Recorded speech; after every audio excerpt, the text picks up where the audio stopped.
ZD703R Air Filter Element Replacement Video Tutorial, Preparing Tools Phillips Screwdriver. Use Phillips screwdriver to sequentially remove 10 bolts, securing the air filter upper cover. Then open the air filter upper cover.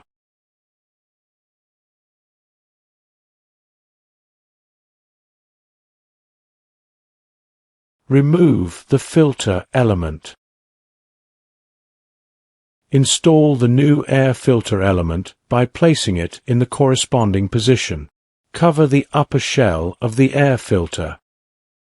Use a Phillips screwdriver to reinstall the 10 bolts that secure the upper shell cover of the air filter, completing the replacement of the new air filter element.